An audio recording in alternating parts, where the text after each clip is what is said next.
Good morning. I want to share with you today on what I call proving the will of God.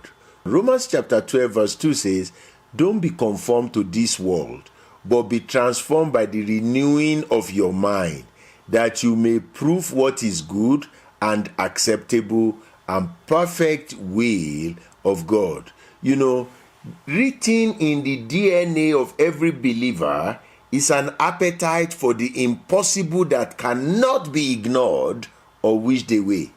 The Holy Spirit, hear me, the very Spirit that raised Jesus from the dead lives in us, making it impossible for us to be content with what we can only see, hear, touch, taste, and smell.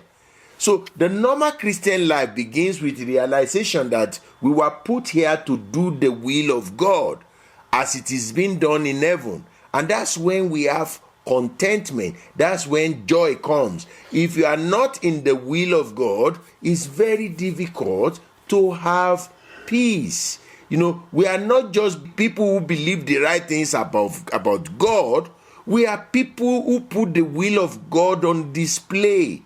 We express it and we cause others to realize it, and that's what it is. And how do you know this? You can only prove the will of God when you renew your mind. You renew the way you think. When you renew your mind, you will no longer be conforming to the standard of the world. The world will no longer be shaping you to their own mold. Hear me. The goal of God is that you prove His will in your life, and it will show that people will know that the hand of God is upon you. I declare that today, the power to prove the will of God rests upon you as you go about your businesses. Have a fantastic, glorious day.